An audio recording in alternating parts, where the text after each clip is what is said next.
ಸಮಸ್ಯೆಗಳು ಎದುರಾದಾಗ ಇಲ್ಲಿ ಟ್ರೀಟ್ಮೆಂಟ್ ಸಿಗ್ತಾ ಇದೆ. ಬೆಂಗಳೂರಿನಲ್ಲಿ ಒಂದು ಮಾತ್ರ ಕಾರ್ಡಿಯೋ ಸ್ಪೆಷಾಲಿಟಿ ಹಾಸ್ಪಿಟಲ್ ಇದೆ, ಅದು ಜಯದೇವ ಆಸ್ಪತ್ರೆ.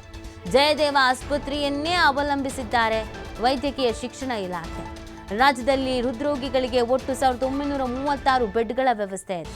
ಇಡೀ ರಾಜ್ಯದಲ್ಲಿ 154 ಸರ್ಕಾರಿ ಹೃದ್ರೋಗ ತಜ್ಞರಿಂದ ಕಾರ್ಯನಿರ್ವಹಣೆ ಆಗ್ತಾ ಇದೆ.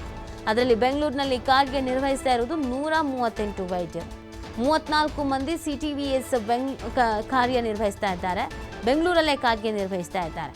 ಯಾವುದೇ ಸರ್ಜರಿ ಬೇಕಾದರೂ ಬೆಂಗಳೂರಿಗೆ ಬರುವಂಥ ಪರಿಸ್ಥಿತಿ ಇದೀಗ ಸದ್ಯಕ್ಕೆ ನಿರ್ಮಾಣ ಆಗಿರೋದು. ಎಲ್ಲೇ ಏನೇ ಸಮಸ್ಯೆ ಆದರೂ ಟ್ರೀಟ್ಮೆಂಟ್ ಬೇಕು, ಸರ್ಜರಿ ಆಗಬೇಕು ಅಂತ ಅಂದರೆ ಎಲ್ಲ ಎದ್ನೋ ಬಿದ್ನೋ ಅಂತ ಬೆಂಗಳೂರಿಗೆ ಬರಬೇಕಾದಂಥ ಪರಿಸ್ಥಿತಿ ಇದೆ. ಹಾಗಾಗಿ ಸರ್ಕಾರ ಇದನ್ನು ಸೀರಿಯಸ್ ಆಗಿ ತೆಗೆದುಕೊಳ್ಬೇಕಾಗತ್ತೆ, ಇದಕ್ಕೆ ವ್ಯವಸ್ಥೆಯನ್ನು ಮಾಡ್ಕೊಳ್ಬೇಕಾಗತ್ತೆ, ಅನುದಾನಗಳನ್ನು ಬಿಡುಗಡೆ ಮಾಡಬೇಕಾಗತ್ತೆ.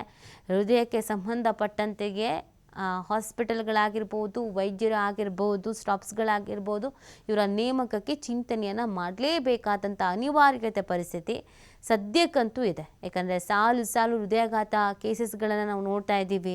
ಕೇವಲ ಒಂದು ಜಿಲ್ಲೆಗೆ ಮಾತ್ರ ಇದು ಸೀಮಿತವಾಗಿಲ್ಲ, ಬೇರೆ ಬೇರೆ ಭಾಗಗಳಲ್ಲೂ ಕೂಡ ಈ ಸಮಸ್ಯೆಯನ್ನು ಎದುರಿಸ್ತಾ ಇದ್ದೀವಿ.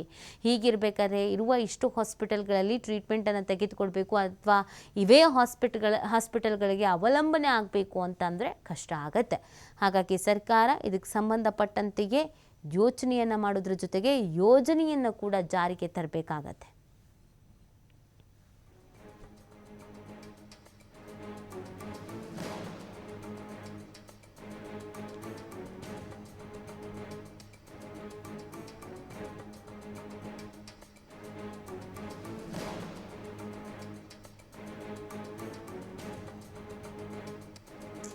ಜಯದೇವ ಆಸ್ಪತ್ರೆಯನ್ನೇ ಅವಲಂಬಿಸಿದ್ದಾರೆ ವೈದ್ಯಕೀಯ ಶಿಕ್ಷಣ ಇಲಾಖೆಯವರು. ಬಹಳ ಕಮ್ಮಿ ಹಾಸ್ಪಿಟಲ್ಸ್ಗಳಿರೋದು ಈ ಹಾರ್ಟಿಗೆ ಸಂಬಂಧಪಟ್ಟಂತೆಗೆ ಸರ್ಜರಿ ಅಥವಾ ಟ್ರೀಟ್ಮೆಂಟ್ ಅಂತ ಬಂದಾಗ ಎಲ್ಲ ಜಿಲ್ಲೆಗಳಲ್ಲೂ ಕೂಡ ಇಲ್ಲ.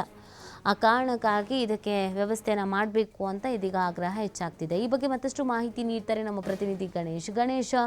ಈಗ ಹಾರ್ಟ್ ಅಟ್ಯಾಕ್ ಕೇಸಸ್ಗಳು ಜಾಸ್ತಿ ಆಗ್ತಾ ಇರೋದ್ರಿಂದ ಈಗೆಲ್ಲರೂ ಇದ್ರ ಬಗ್ಗೆ ಗಮನ ಹರಿಸ್ತಾ ಇದ್ದಾರೆ. ಬಟ್ ಇಷ್ಟು ತೀರಾ ಕಮ್ಮಿ ಇದೆ ಹಾಸ್ಪಿಟಲ್ಸ್ಗಳು ಅಥವಾ ತಜ್ಞರು ಅಂತಂದಾಗ ಆಶ್ಚರ್ಯ ಆಗತ್ತೆ. ಸರ್ಕಾರ ಏನು ಪ್ಲಾನ್ ಮಾಡ್ಕೊಳ್ಬೇಕಾಗತ್ತೆ, ಏನು ಬೇಡಿಕೆ ಇದೆ ಈಗ?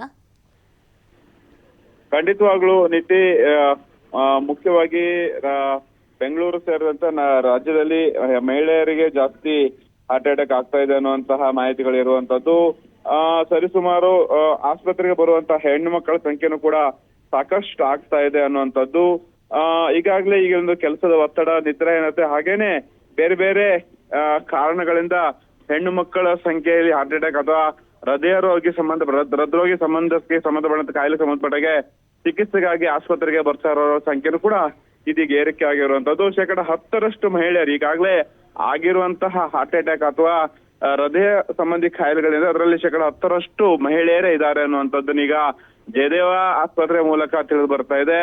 ಅಲ್ಲಿ ಬಂದಿರುವಂತಹ ರೋಗಿಗಳ ಸಂಖ್ಯೆಯನ್ನ ಅಂಕಿಅಂಶಗಳನ್ನ ಪರಿಶೀಲನೆ ಮಾಡುವ ಸಂದರ್ಭದಲ್ಲಿ ಈ ಒಂದು ಪ್ರಕರಣಗಳಿಗೆ ಸಂಬಂಧಪಟ್ಟಂತ ಅಥವಾ ಈ ಒಂದು ರೋಗಿಗಳ ಸಂಖ್ಯೆಯಲ್ಲಿ ಹೆಣ್ಣು ಮಕ್ಕಳೇ ಜಾಸ್ತಿ ಇದ್ದಾರೆ ಅನ್ನುವಂತಹ ಮಾಹಿತಿ ಇರುವಂತದ್ದು. ಈಗಾಗಲೇ ಚಿಕಿತ್ಸೆಗೆ ಸಂಬಂಧಪಟ್ಟಂತೆ ಬೆಂಗಳೂರು ಸೇರಿದಂತೆ ರಾಜ್ಯದಲ್ಲಿ ಹೃದ್ರೋಗ ತಜ್ಞರಂತ ಏನ್ ಹೇಳ್ತೀವಿ ಅಥವಾ ವೈದ್ಯರಂತ ಏನ್ ಕರೆಸ್ಕೊಳ್ತಾರೆ, ಅವರ ಸಂಖ್ಯೆ ಗಣನೀಯ ಪ್ರಮಾಣದಲ್ಲಿ ಈ ಕಡಿಮೆ ಇದೆ, ಇಳಿಕೆ ಇದೆ ಅನ್ನುವಂತ ಮಾಹಿತಿ, ಆಘಾತಕರ ಮಾಹಿತಿ ಕೂಡ ಬರ್ತಾ ಇರುವಂತದ್ದು.